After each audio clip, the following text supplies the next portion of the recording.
प्यारे साथियों, अर्जुन लक्षपत में आप सभी का हार्दिक स्वागत करता हूं। यह यूपी होमगार्ड के लिए जीके का प्रैक्टिस सेट पूरा होने वाला है। जी हाँ, और ये पूरे इंपॉर्टेंट क्वेश्चन लेके आया हूँ। लगभग 50 से 55 क्वेश्चनों के लगभग होंगे। सभी वन लाइनर हैं और सभी वेरी मोस्ट इंपॉर्टेंट क्वेश्चन हैं। इसको जानते हो मैंने कैसे बनाया है? जैसे यूपी एसआई का पेपर हुआ है अभी फिलहाल में, वो काफी इजी टू मॉडरेट था, तो उसी हिसाब से मैंने इस प्रैक्टिस सेट को भी बनाने का प्रयास किया है, इजी टू मॉडरेट। और क्वेश्चन बहुत इंपॉर्टेंट है, एकदम रट्टा मार लेना है भाई साहब। और चैनल को सब्सक्राइब कर लीजिएगा, क्योंकि मैं लगभग से लगभग 10 से 15 के लगभग प्रैक्टिस सेट केवल डालूंगा यूपी होमगार्ड के लिए, जो कि वेरी मोस्ट इंपॉर्टेंट होंगे। और क्वेश्चनों का लगभग लगभग कलेक्शन उतने में मैं समाप्त कर दूंगा, ठीक है। और लगभग लगभग सारे क्वेश्चन इन्हीं से फंसने के चांसेस हो जाएंगे, ठीक है। तो चैनल को आप लोग सब्सक्राइब जरूर कर लीजिएगा। आइए, क्वेश्चन नंबर 1 क्या कहता है? क्वेश्चन नंबर 1 कहता है कि मौर्य वंश के संस्थापक कौन थे? किसके? मौर्य वंश के। चंद्रगुप्त मौर्य थे। कौन थे? चंद्रगुप्त मौर्य थे। आइए अगले क्वेश्चन पर। अशोक किस धर्म से प्रभावित होकर बौद्ध धर्म में शामिल हुए थे? जब बौद्ध धर्म में शामिल होंगे तो बौद्ध धर्म से ही प्रभावित होंगे, ठीक है। सिंपल सी बात है, बौद्ध धर्म में शामिल होने के लिए बौद्ध धर्म से ही प्रभावित होंगे। आइए अगले क्वेश्चन पर चलते हैं। प्रश्न है, ताजमहल किसने बनवाया था? ये भाई इजी थोड़ी ना है, ये इसी तरह के क्वेश्चन भाई पूछे जा रहे हैं, इंपॉर्टेंट क्वेश्चन में आते हैं ये सब। तो ताजमहल किसने बनवाया था, इसको आपने बता देना है। शाहजहां ने बनवाया था, ठीक है। जी हाँ, आइए अगले क्वेश्चन पे चलते हैं। रामचरितमानस के रचयिता कौन है? किसके? रामचरितमानस के रचयिता आपके तुलसीदास हैं। तो ऐसे कुछ लेखकों के मैं बीच बीच लेकर इन्हीं में आऊंगा, एक क्लास ही बनाऊंगा पूरा लेखक की कौन से किसके रचयिता हैं। तो ये बहुत इंपॉर्टेंट होते हैं, ठीक है। तो इनको एक मैं खुद वीडियो बनाकर लाऊंगा, पूरा वीडियो लेकर आऊंगा। तो चैनल को आप लोग सब्सक्राइब जरूर कर लीजिएगा। जी हाँ, आइए अगले क्वेश्चन पर चलते हैं। अगला क्वेश्चन क्या कहता है? प्रथम स्वतंत्रता संग्राम कब हुआ था? कौन सा प्रथम स्वतंत्रता संग्राम आपका कब हुआ था? यह 1857 में हुआ था। कब हुआ था? प्रथम तो स्वतंत्रता संग्राम 1857 में हुआ था। आइए अगले क्वेश्चन पर। हाँ, अकबर की दरबारी संगीत, अकबर का जो दरबारी संगीतज्ञ था वो कौन था? तानसेन था। कौन था? तानसेन था, ठीक है। ऐसे ही क्वेश्चन आने वाले हैं, बिल्कुल इंपॉर्टेंट क्वेश्चन है। प्रश्न है, हरियाणा में स्थित कुरुक्षेत्र का संबंध, देखिए बहुत इंपॉर्टेंट क्वेश्चन है, कुरुक्षेत्र का संबंध किससे है? किस ग्रंथ से? तो ये महाभारत से, ठीक है। ऐसे कुछ क्वेश्चन भाई भर भर के पूछे जाएंगे, ठीक है। तो इसीलिए इनको बड़े ही रट्टा मार लेना है, और ये पीडीएफ मैं प्रोवाइड करवा दूंगा, तो उसको आप लोग डाउनलोड कर लीजिएगा, ठीक है। जी हाँ, आइए अगले क्वेश्चन पर। हाँ, प्रश्न है, अजंता की गुफाएं जो है वो किस धर्म से संबंधित है? किसकी? अजंता की गुफाएं किस धर्म से संबंधित हैं? ये आपको किससे हो जाएंगी? बौद्ध धर्म से संबंधित हो जाएंगी। तो ये बहुत इंपॉर्टेंट क्वेश्चन है, ये बहुत बार पूछा गया है, ठीक है। तो इसको आप लोग स्टार बना लीजिएगा, ठीक है। इसको मैं स्टार बना दे रहा हूँ, ये बहुत इंपॉर्टेंट क्वेश्चन है। जी हाँ, आइए अगला। गांधी जी का असली नाम क्या था? कौन सा? गांधी जी का असली नाम क्या था? मोहनदास करमचंद गांधी था। ये सबको अधिकतर याद होगा, लेकिन कभी कभी ये पूछ लिया जाता है, ठीक है। आइए अगले क्वेश्चन पर चलते हैं। हाँ, प्रश्न है कि स्वराज मेरा जन्मसिद्ध अधिकार है। कौन सा? स्वराज मेरा जन्मसिद्ध अधिकार है, इसको किसने बोला था? ये भाई बोला था बाल गंगाधर तिलक ने बोला था। किसने क्या बोला था, ये चीज मैं एक अलग क्लास में लेकर आ जाऊंगा, ठीक है। कि किसने क्या बोला, ये कौन से इसको किसने किस लाइन को बोला है, वो सब मैं एक वीडियो में लेकर आ जाऊंगा, उनको आप लोग याद कर लीजिएगा, ठीक है। हाँ, आइए अगले क्वेश्चन पर चलते हैं। प्रश्न है, भारतीय संविधान कब लागू हुआ था? कौन सा? भारतीय संविधान, ये इंपॉर्टेंट क्वेश्चन में आ जाता है। भारतीय संविधान 26 जनवरी 1950 को लागू हुआ था, ठीक है। इसकी अंतिम बैठक जो है वो 26 नवंबर 1900 किसको हुई थी? 49 को हुई थी, ठीक है। आइए अगले क्वेश्चन पर चलते हैं। प्रश्न है कि भारत का संविधान निर्माता, मतलब भारत के संविधान के निर्माता कौन है? ठीक है, तो इसके निर्माता आपके कौन हो जाएंगे? डॉक्टर भीमराव अंबेडकर। और इन्होंने क्या कहा था? अनुच्छेद 32 को इन्होंने कहा था वो संविधान की आत्मा बोला था। क्या बोला था? संविधान की आत्मा बोला था, ठीक है। इसको याद कर लेना, ये पूछा जाता है बहुत बार, ठीक है। आइए अगले क्वेश्चन पर चलते हैं। प्रश्न है, राष्ट्रपति का कार्यकाल कितने वर्षों का होता है? किसका? राष्ट्रपति का कार्यकाल कितने वर्षों का होता है? वो होता है आपका 5 वर्षों का, ठीक है। जी हाँ, आइए अगले क्वेश्चन पर चलते हैं। संसद के दोनों सदनों के नाम बताइए। किसके? संसद के जो दो सदन होते हैं, वो दोनों सदनों का नाम क्या होता है? लोकसभा और राज्यसभा होता है, ठीक है।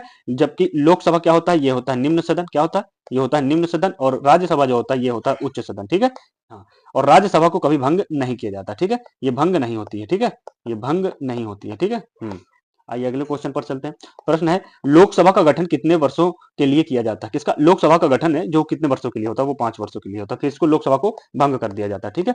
इसको भंग कर दिया जाता है, ठीक है। हाँ, और जबकि राज्यसभा ये भंग नहीं होती है, ठीक है। आइए अगले क्वेश्चन पर चलते हैं। अगला क्वेश्चन, हाँ, भारत के राज्यपाल की नियुक्ति कौन करता है? किसके? भारत के राज्यपाल की नियुक्ति आपके कौन करेंगे? भारत के राज्यपाल की नियुक्ति आपके करते हैं राष्ट्रपति करते हैं। क्यों? भारत के राष्ट्रपति करते हैं। आइए अगले क्वेश्चन पर चलते हैं। हाँ, संविधान की प्रस्तावना में भारत को किस प्रकार का राज्य बताया गया है? संविधान की प्रस्तावना संप्रभु, समाजवादी, धर्मनिरपेक्ष और लोकतांत्रिक गणराज्य बताया गया है, ठीक है। जी हाँ, और इनको किस किस 42वें संविधान संशोधन के द्वारा इन्हें जोड़ा गया था, ठीक है। जी हाँ, आइए अगले क्वेश्चन पर चलते हैं। 42वां संविधान संशोधन यानी कि 1976 द्वारा इन्हें जोड़ा गया था, ठीक है। हाँ, प्रश्न है, भारतीय संविधान में कुल कितने अनुच्छेद हैं? अब तक कुल कितने अनुच्छेद हैं 2023 तक? कितने, लगभग अभी तक भी इतने ही है, तो लगभग 470 है। और इनमें कुछ पार्ट इनके बताए गए हैं, जैसे 43 का ए, 43 का बी, 43 ऐसे करके हैं कुछ पार्ट। तो अगर पूछ लिया जाए कि कुल कितने अनुच्छेद है, वो टोटल 395 अनुच्छेद है। ये ऑप्शन में आ जाए तो इसी को मारना है, ठीक है। अगर ये ना ये आ जाए तो ऑप्शन फिर इसको मारना है, ठीक है। आइए अगले क्वेश्चन पर चलते हैं। हाँ, प्रश्न है मौलिक अधिकारों की संख्या कितनी है, किसके मौलिक अधिकारों की। ये इंपॉर्टेंट हो जाता है किस बात पर, देखो बताता हूँ। ये इंपॉर्टेंट इस बात पर हो जाता है, मौलिक अधिकारों की संख्या 6 है। और पूछ लेता है कभी कभी पहले कितनी थी, तो पहले 7 थी। मौलिक अधिकार कितने थे पहले, 7 थे, ठीक है। जी हाँ, और ये भाग किसमें पूछा जाता है, भाग 2 में, ठीक है। ठीक है। आपातकाल लगने के आपातकाल लगाने की शक्ति किसके पास होती है, किसको आपातकाल लगाने की, ये आपके भारत के राष्ट्रपति के पास होती है। और जो आपातकाल होता है ये आपके 352 से लगाकर 360 तक है, अनुच्छेद 352 से 360 तक है, ठीक है, आपातकाल का। आइए, भारत की पहली पंचवर्षीय योजना कब शुरू हुई थी, किसकी, भारत की पहली पंचवर्षीय योजना कब शुरू हुई थी। ये 1951 में हुई थी। और सबसे पहले कहाँ हुई थी, आपकी राजस्थान में हुई थी। कहाँ पे हुई थी, आपकी राजस्थान में हुई थी, ठीक है। जी हाँ, आइए अगले क्वेश्चन पर चलते हैं। हाँ, भारत का मुख्य उद्योग कौन सा है, भारत का जो मुख्य उद्योग है वो आपका कृषि हो जाएगा, ठीक है। जी हाँ, आइए अगले क्वेश्चन पर चलते हैं। हाँ, प्रश्न है हरित क्रांति का जनक कौन है, इसका हरित क्रांति का जनक कौन है। उत्तर है एम एस स्वामीनाथन है। कौन है, एम एस स्वामीनाथन को हरित क्रांति का जनक कहा जाता है। ये भैया बहुत इंपॉर्टेंट है, कई बार पूछा गया, ठीक है। आइए अगले क्वेश्चन पर चलते हैं। हाँ, प्रश्न है भारतीय रिजर्व बैंक की स्थापना कब हुई थी, किसकी भारतीय रिजर्व बैंक की स्थापना कब हुई थी, 1935 में हुई थी, ठीक है। ये भी बहुत इंपॉर्टेंट भाई, बहुत बार पूछा गया, ठीक है। तो आप लोग चैनल को सब्सक्राइब जरूर कर लीजिएगा, क्योंकि ऐसे ही क्वेश्चन बना लाने वाला हूं, बहुत इंपॉर्टेंट, ठीक है। हाँ, प्रश्न है कि भारत की मुद्रा कौन जारी करता है, क्यों, किसकी भारत की मुद्रा आपकी कौन जारी करता है, ये आपका भारतीय रिजर्व बैंक करता है, वही कौन सा, आरबीआई, ठीक है। जी हाँ, आइए अगले क्वेश्चन पर चलते हैं। क्वेश्चन अगला है कि प्रश्न है जीडीपी का पूरा नाम क्या है, किसका, जीडीपी का पूरा नाम क्या होता है, ग्रॉस डोमेस्टिक प्रोडक्ट कहते हैं, किस क्या कहते हैं, ग्रॉस डोमेस्टिक प्रोडक्ट कहते हैं, ठीक है। जी हाँ, आइए अगले क्वेश्चन पर चलते हैं। प्रश्न है भारत में सबसे अधिक गेहूं राज्य, मतलब गेहूं किस राज्य में होता है, सबसे अधिक गेहूं किस राज्य में होता है, ये आपके उत्तर प्रदेश में होता है। इस समय ये प्रेजेंट टाइम की बात बोल रहा है, और पहले किसमें, कहाँ पे होता था, पहले होता था पंजाब में, ठीक है। जी हाँ, आइए अगले क्वेश्चन पर चलते हैं। प्रश्न है नाबार्ड का संबंध किससे है, किसका, नाबार्ड का संबंध ग्रामीण और कृषि विकास से है, किसका है, किससे, ग्रामीण और कृषि विकास से है, ठीक है। आइए अगले क्वेश्चन पर चलते हैं। प्रश्न है भारत की सबसे, जो भारत का सबसे बड़ा निर्यात उत्पाद क्या है, तो ये होगा आपका पेट्रोलियम। क्या हो, क्वेश्चन पर चलते हैं। तो प्रधानमंत्री किसान सम्मान निधि योजना कब शुरू हुई थी, कौन सी, प्रधानमंत्री किसान सम्मान निधि योजना, यह है आपका 2019 में हुई थी। अगले क्वेश्चन पर चलते हैं। हाँ, भारत की सबसे लंबी नदी कौन सी है, कौन सी, भारत की सबसे लंबी नदी, ये पूछ लिया जाता है कभी कभी, इंपॉर्टेंट है, गंगा नदी है। कौन सी, इंपॉर्टेंट है, गंगा नदी है, ठीक है। जी हाँ, आइए अगले क्वेश्चन पर चलते हैं।